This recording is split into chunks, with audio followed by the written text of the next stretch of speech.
Assalomu alaykum hammaga. Sherxon Nusratullayev YouTube kanali kuzatuvchilari. Yangi videoga xush kelibsizlar. Bugungi videomizda yangi Damas 3 avtomobillarini, biri 2 ni Prostoy, ya'ni LV0 va biri 5 pozitsiyasini LV0 ni farqlarini ko'rib chiqamiz. Bu yerda motor va korobkadan tashqari mayda-chuyda farqchalari ham bor. Ushbu videomiz shu haqida bo'ladi. Bunaqasi YouTube'da birinchisi.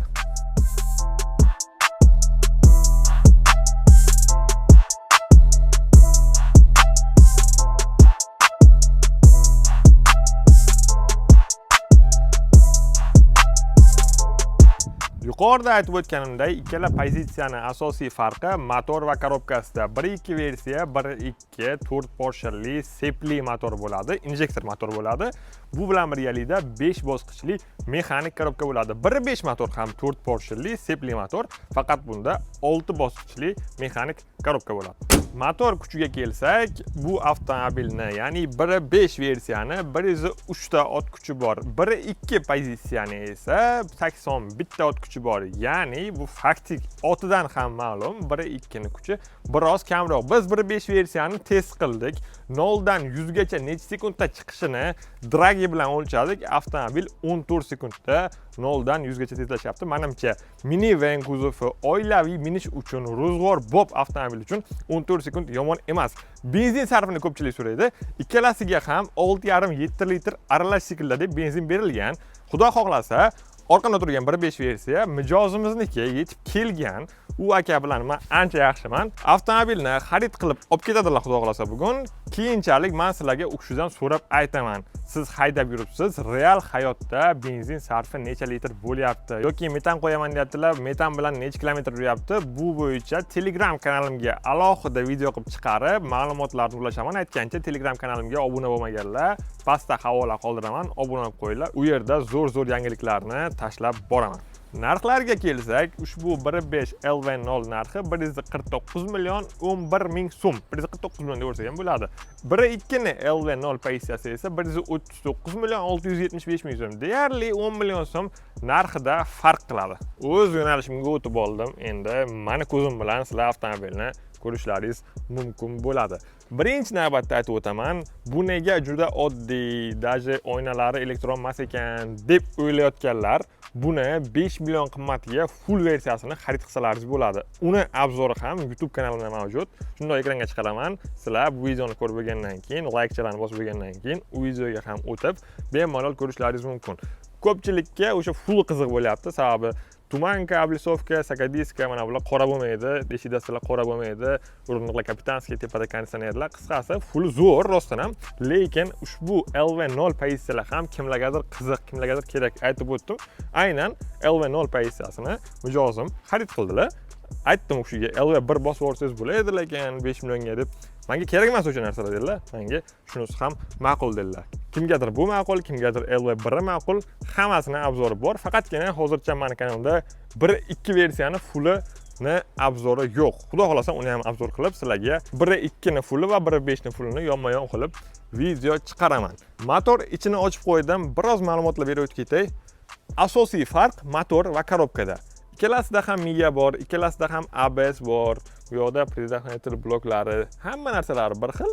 Motor va korobkada. Ko'rishingiz mumkin miyalarni, ABSlarni ko'rishlaringiz mumkin, antifriz bachoglar, havo filtrlar, akkumulyatori. Buniki biroz kichkinaroq, 1.5 niki sal enliroq bo'ladi, sal kattaroq bo'ladi. Lekin men akkumulyatorga tan berdim. Akkumulyatori juda zo'r ekan. Misol uchun shu avtomobil showroomda turgan avtomobilda tashqariga olib chiqib video qilaman. Odatda showroomda turgan avtomobillarni akkumulyatori tez o'lib qolardi, lekin tan berdim, umuman o'lgani yo'q. Aynan shu avtomobilning akkumulyatori umuman o'lgani yo'q. Akkumulyatoriga ikkalasinikini ham tan berdim. Endi farqlarini sanashni boshlayman. Oldi tumankalari, diskalari, razmeri bir xil, bokovoylari bir xil, ko'rinishlari bir xil. Ya'ni ikkita LV0 ni tashqi jihatidan umuman farqi yo'q. Endi men sizlarga tashqi deymi, yo'qmi bilmadim.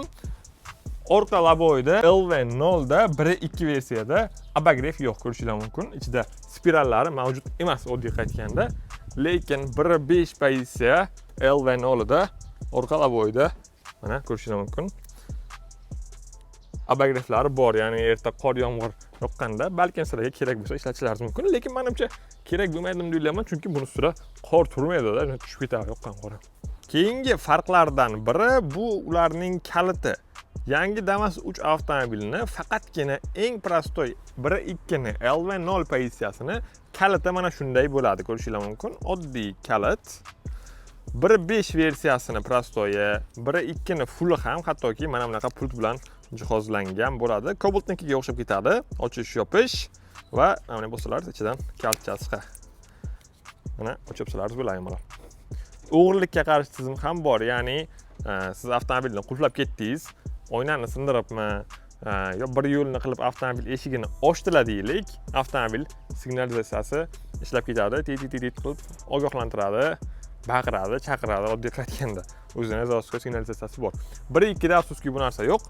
Bunda senter zamok, 1.5 da eng prostoyda senter zamok ham yo'q. Faqatgina bu yerdan ochib yopasizlar. U tomonni ochib yopmaydi, faqatgina haydovchi tarafni ochib yopyapti. Yana bir farqlardan bu o'rindiqlarning rangi. 1.2 LV0 pozitsiyada o'rindiqlar mana shunday rangda. Qanaqa rangda? Moloshniymi, qanaqa rang deydi, bilsanglar kommentariyada yozib qoldiringlar. Men moloshin deb atagan bo'lardim menimcha bu rangni. Bu qo'shimcha o'rindiqcha, buni yig'ishtirib qo'ysalaringiz ham bo'ladi, ochib qo'ysalaringiz ham bo'ladi. Qisqasi buni to'liq obzor qilganman, unisini aytib o'tirishim shart emas. Old o'rindiqlar ham xuddi shunaqa rang, orqa 3-qator o'rindiqlar ham xuddi shunaqa rangda bo'ladi. 1.5 versiyasini esa o'rindig'i bunaqa emas. Mana endi qotmagan ekan. 1.5 versiyani o'rindiqlarni rangi boshqacha. Ya'ni qoraroq. Eshiklarni ochib oldik. Endi buni selofani bor. Azizlarga rozi bo'lasiz, endi mashinangiz selofanini ochib ko'rsayman.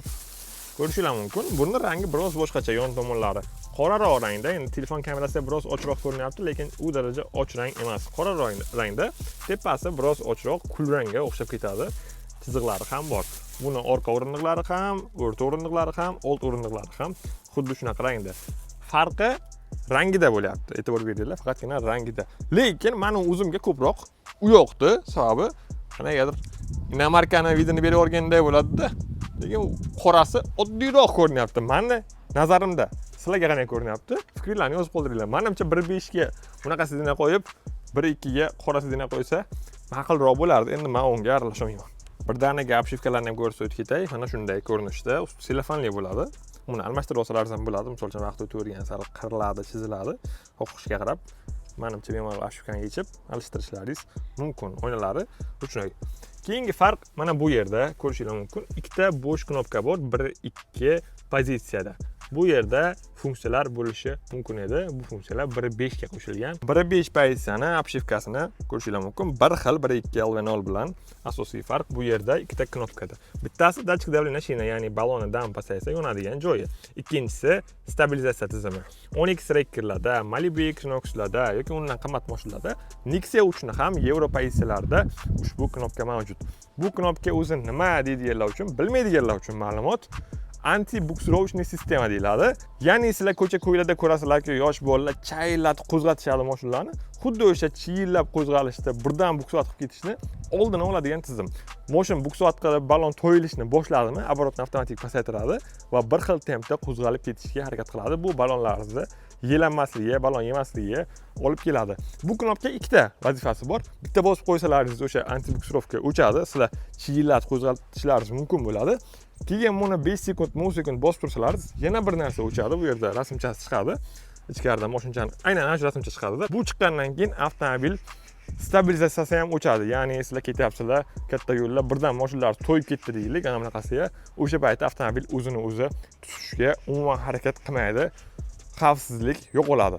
1.5 olganlar yoki 12 Tracker olganlar buni hech qachon bosmanglar. Bossalaringiz o'sha xavfsizlik tizimlari o'chadi. Bu doim o'zi yonib turadi. Sizlar bossizlar, mashina o'chirib yoqqanlaringizdan avtomatik yonadi. Bu aytib o'taman yana bir bor xavfsizlik tizimi. Endi kimlarnidir bosishgisi keladi, razgonga qo'zg'algisi keladi, o'sha paytda bitta bosib svetofordan chayillatib qo'zg'alib ketsalaringiz bo'ladi. Endi uni men tavsiya qilmayman. 5 versiyani ichiga o'tiraman, hozirlarga o'sha knopkalarni ko'rsataman va bu yerda o'sha orqa laboyni qizdirish knopkasi qo'shilgan. 1.2 versiyada bu yerda 3 ta knopka, 1.5 da 4 ta knopka. Qolgan narsalar bir xil, magnitofonlari bir xil, mikrofoni bor, bluetooth bor, nima qilsak USB si bor. Disk ketmaydi faqat, radiolari bor albatta. Obshipkalarni ko'rsatib o'tdim. Kolonkalari karpetkada joylashgan. Avtomobilni o'qamiz. Korobkasini ham ko'rsatib ketay. Ko'rishingiz mumkin. 1 2 3 4 5 6, ya'ni zadniyni joyiga 6 qo'yilgan. Biri 2 da shu joyda. Biri 2 da shu joyda zadniy bo'ladi. Buni zadniysi xuddi Nexia 1, Nexia 2, Nexia 3 Gentralada, ya'ni tagidan ko'tarib, mana tagidan ko'tarib, keyin birga ursalaringiz zadniyga uriladi. Eng qizig'i mana bu yerga mana orqaga yuryapsan deb chiqadi. Qo'shiq eshitib ketgan bo'lsalaringiz, orqaga urgan paytlaringiz ovozini sirazi pasaytiradi, ya'ni chalg'imasliklaringiz uchun. Ovozini o'chiraylik, shig'illatibdi. Avtomobilni to'ldiramiz. O't olishlari zo'r. Endi avtopodsos deydimi, nima deydi? Xuddi Malibu Equinox'larda yoqqan paytlaringiz bu ham, biri ikkisi ham oborotni baland birdan ushlab turadi. Cobaltlar ham u darajada baland ushlamaydi. Baland ushlab turadi-da, keyin o'ng etib tashlaydi. Endi buni men yo'q, shu yerga keltirib olganimcha qizigandi. Knopkalarni bosib ko'rsatamiz endi. Bunda biroz farq qilar ekan, ya'ni TS deb chiqmas ekan. Stabilizatsiya o'chirib chiqdi. Qaranglar, mashinaning rasmi. Off deyapti, ya'ni o'sha to'yib ketishini oldini oladigan tizim ketdi, ishlamayapti degani. Bunisi dachik davleniya shina, bu yo'lda chiqmaydi. Buni faqatgina o'sha ballonlaringizdan pasaysa yonadi, keyin tekshirib olaverasizlar ballonlaringizni. Rul balandpast bo'lmaydi, lekin balandpast bo'lmasa ham juda ideal joylashgan, yonga qarab turibdi. Bularni obzor qilganman. Orqani ham ko'rishingiz mumkin. Ko'pchilik balandligini ko'rsating deb so'rashyapti-da, ya'ni ichkarida o'tirgan paytingiz boshingiz tomga yaqin bo'lmaydimi deyishyapti. Nomini aytib ketay, mayli, wuling bardoshni tomi yaqin ekan deyishyapti. Buni ham ko'rsating deyishadi. Ko'rsataman sizlarga. O'tirib oldim. Bo'yim 1.85 atrofida o'rindiq baland past bo'lmaydi. Ya'ni baland past bo'ladigan o'rindiqni men pastga tushirib qo'yganim yo'q. O'rindiq standart, faqat orqa oldiga borib keladi. Uni balandlikka ta'siri yo'q, lekin balandligini ko'rishlaringiz mumkin. Mana bu tom. Bu yerda bir qarich 20 santimetrlik joy bor. Balandlik bemalol. Bilsalaringiz, oldingi obzorlarda aytganman, ushbu avtomobil Amerika, Meksika bozorlarida sotiladi. Chevrolet Entourage nomi bilan, bizga Damas'man bilan kirib keldik-ku. Entourage nomi bilan sotiladi. U yerda bilasizlar, kichkina mashina odatda amerikaliklar, Braziliya, Meksikaliklar olmaydi. Baland, keng mashina minishadi. Faqatgina kichkina mashinalar yo Xitoyda ko'p sotiladi yoki Yevropada ko'p sotiladi. Qisqacha aytganda, avtomobil baland, uni boshlaringiz tegishidan umuman xavotir olmasalaringiz bo'ladi. Men aytib o'tgan brendimni obzor qilgandim, 1 yilcha bo'lib qoldi. Rovna 1 yil bo'lib qoldi. Uni o'tirgan paytlaringiz mana bu ko'zlaringizni vidiga uje mana teparoq stoyga to'g'ri kelib qolaydi. Sizlar yon tarafga qaramoqchi bo'lsalaringiz, buni egilib, bunday qarashlaringizga to'g'ri keladi. Joylashuv. Eshik yopib. Bunda vid zo'r. Stoykalar ham, mana bu stoykalar ham u darajada xalaqit bermaydi.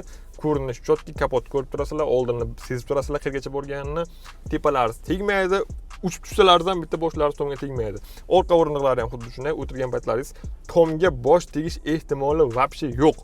Mani bo'yim 1.85, mendan bo'yi baland bo'lgan odamlar juda kam. Ko'pchilik mendan bo'yi pastroq, 1.70, 1.75 o'zimizda odatda odamlar, ko'pchilik 1.80 bo'lishi mumkin. Tak 1.85 ham zo'r o'tiribman. Oyoqlarim ham qisilib qolgani yo'q. O'rindiq oxirgacha orqaga surilgan ekan. Ruli elektrousilitel, buni aytib o'tganman. Yengilgina, yumshoqqina rul bilan jihozlangan. Haydagan paytlaringiz qattiq bo'ladi. Boshqa payt mana bemalol bitta barmoqda bursalaringiz bo'ladi. Cobalt ruldan ham yengil. Men o'zimda Cobalt shu taraf sal minus. Farqlari yakunlandi. Korobka, motor, pult, orqa va bo'yga bagrev, o'rindiqlarni rangi, traction control, o'sha antibuksirovka va dachik davleniya shina. Ushbu narsalar mavjud 1.5 ga. Men boshlanishda obzor qilgan paytlarim birinchi videolarda yoki klientlarga ham aytganman, bir xil bo'ladi aka, shu bitta ikkita melchokka farqchalar bo'ladi deb. O'sha akalar ko'rgan bo'lsalaringiz, sizlarga ma'lumotlarni berib o'tdim. Batafsil, to'liqligicha ko'rsatib ham o'tdim. Kimga qaysi ma'qul bu endi o'zlaringizning xohishlaringiz. Oilaga 5-6 kishi minamiz, shahar ichida shu uzoq yo'lda sal-pal yuramiz, yo otamga olib beraman, bolalarim olib yuradilar desalaringiz, 1-2 menimcha yetadi. Bunda ham konditsioner bor, bunda ham ABS bor, rasxodi ham kamroq bo'ladi menimcha. Menimcha bu yetadi. Men tadbirkorman. Toshkentdan yuk olib kelaman. Viloyatlar aro ko'p yuraman, uzoq yo'llar ko'p yuraman desalaringiz, menimcha 1.5 ni olganlaringiz ma'qul. Og'ir yuk bosgan paytlaringiz sizlarga qulayroq bo'ladi. Qiynalmay yuradi. Trassada yurgan payt korobkasi 6 taligi sizlarga plyusga ishlaydi. Rasxodi kamroq bo'ladi. Yana sizlarning fikrlaringiz qanaqa? Kommentariyada yozib ketinglar. 10 million so'm farq shu avtomobillarda. Bundan keyingi obzorlarda xudo xolasa Elda birlarni ham qilaman. Video yoqqan bo'lsa, manfaatli ma'lumotlar bergan bo'lsam, like bosib qo'yinglar. Sog' bo'linglar, salomat bo'linglar.